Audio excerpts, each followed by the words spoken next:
Olá, vamos dar início aqui a mais uma aula de resolução de questões de processo civil. Eu me chamo Moacir Ribeiro, sou juiz de direito e professor aqui do curso Estude.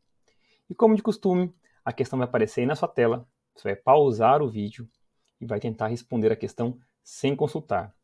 Depois disso, você vai retomar o vídeo e nós analisaremos juntos a questão, assertiva por assertiva. E ao final, você vai poder comparar o gabarito com a sua resposta e verificar aquilo que você acertou, aquilo que você errou e aquilo que você precisa melhorar. Afinal de contas, e como eu sempre digo, aqui é o momento de você aprimorar e melhorar seu conhecimento. Afinal de contas, o concurso que você espera está logo ali na frente. Eu tenho certeza que você vai alcançar seu objetivo. Então vamos lá?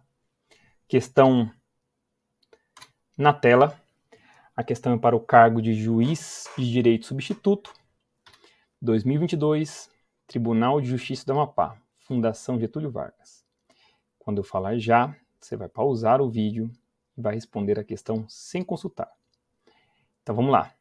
Já, pode pausar o vídeo. E aí, o que achou da questão?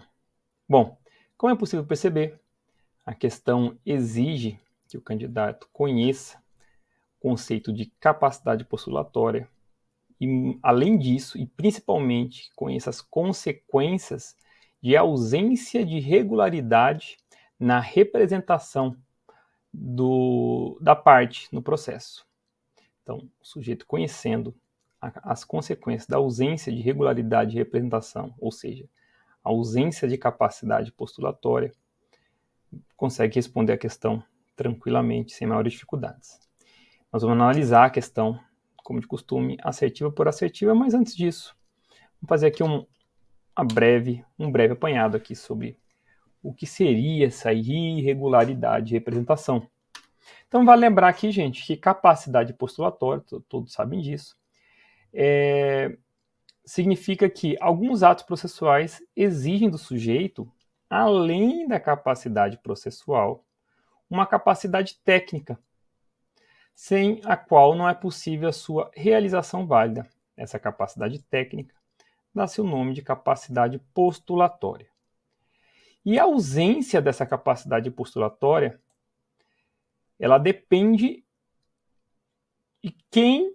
de qual parte do processo não tem essa capacidade postulatória, porque a depender de quem não tem, a consequência será diferente. Então, a falta de capacidade postulatória do autor implica, por exemplo, a extinção do processo, se não for sanada. Já a do réu, não implica a extinção do processo, mas sim o prosseguimento do processo, sua revelia. E a do terceiro, a sua revelia ou a exclusão do sujeito da causa, conforme estabelece o artigo 76 do Código de Processo Civil. Ou seja, a capacidade postulatória do autor, ele é um requisito de admissibilidade do procedimento. E olha que interessante, já a do réu ou do terceiro é requisito de validade dos atos postulatórios que praticarem. Então, dito isso, agora vamos juntos tentar responder e analisar as assertivas da questão, uma por uma. Vamos lá. Olha só o que diz a assertiva A. O juiz deverá decretar a revelia do réu e determinar a abertura de vista dos autos ao curador especial para desempenhar a sua defesa? Veja só o que diz o artigo 76 do CPC. Verificada a incapacidade processual ou a irregularidade de representação da parte, que é o caso, né? Já que o réu, vai lembrar aqui, ó, que o réu,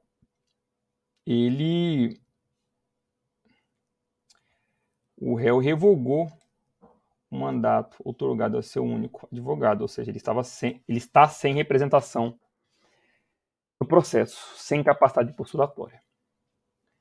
Então, nessa situação, o juiz ele tem que suspender o processo, está aqui, artigo 76, e designar um prazo para que esse vício seja sanado. E se não for sanado, ou seja, descumprir a determinação, se nós estivermos na instância originária, o processo deve ser extinto, se a providência couber ao autor. O réu, por sua vez, será considerado revel, se a providência for dele. E o terceiro será considerado revel ou excluído do processo, dependendo do polo em que se encontre. Ok. Então, o juiz ele deve decretar a revelia do réu e determinar a abertura de vista dos autos ao curador especial? Não, não deve. Então, a assertiva A está errada. Vamos continuar. Assertiva B. Determinar a suspensão do processo até que o vício de representação do réu seja regularizado? Não. Ele deve sim suspender o processo, mas ele deve fixar um prazo para ser sanado o vício. E aí, se não sanar, ocorrem as consequências que nós acabamos de ler, tá? Então, essa suspensão não é por prazo indeterminado, como a redação da assertiva B nos leva a crer. Então, a assertiva B está, por esse motivo, também errada. Assertiva C. O juiz deverá julgar extinto feito sem resolução de mérito, por ausência de pressuposto processual de validade.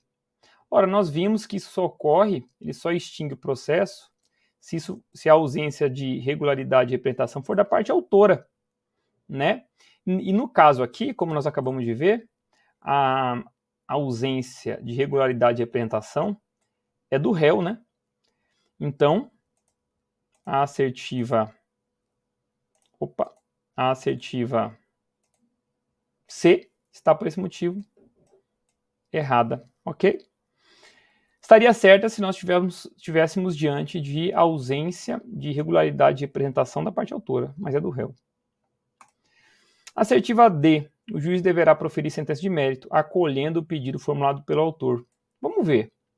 O artigo 76, como acabamos de ler, se o juiz se deparar com ausência de regularidade de representação, ele tem que intimar a parte, fixar um prazo para ela sanar o vício. E se esse ônus competir ao réu, e ele não fizer isso, ele será considerado revel. Olha, qual a consequência de ser considerado revel? O juiz julgará antecipadamente o mérito, proferindo sentença com resolução de mérito, antecipadamente pedido, proferindo sentença com resolução de mérito, quando o réu for revel e ocorrer o efeito previsto no artigo 344. Qual que é o efeito do artigo 344? Lembra? Presunção de veracidade dos fatos afirmados na petição inicial. E não houver requerimento de prova, na forma do artigo 349, o que é o caso. Então, a assertiva C, por óbvio, está correta. Já encontramos aqui, então, a resposta correta. Mas vamos continuar aqui. Afinal de contas, e como eu sempre digo, nosso objetivo não é apenas descobrir a resposta correta, mas sim compreender por que as demais estão erradas, né? Então, a assertiva E, ordenar a expedição de ofício à OAB solicitando a disponibilização de advogado para a defesa do réu. Eu nem coloquei nada aqui, porque o que nós já vimos anteriormente é que essa não é a providência correta. A providência é o juiz prosseguir com o trâmite do processo e, no caso em questão aqui, julgar procedente o pedido, tá? Porque o réu será considerado revel. Então, não há necessidade de oficiar a OAB. Essa providência não existe no ordenamento jurídico, ok?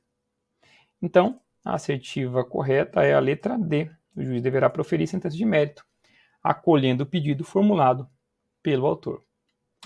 E aí, o que achou da questão? Ficou com alguma dúvida? Caso tenha ficado com alguma dúvida, entre em contato com o Grupo Estude, siga a gente nas redes sociais, pode mandar direct, e-mail, estamos à disposição.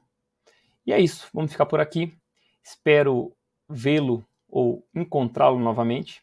E força nos estudos, foco nos estudos e até a próxima. Forte abraço.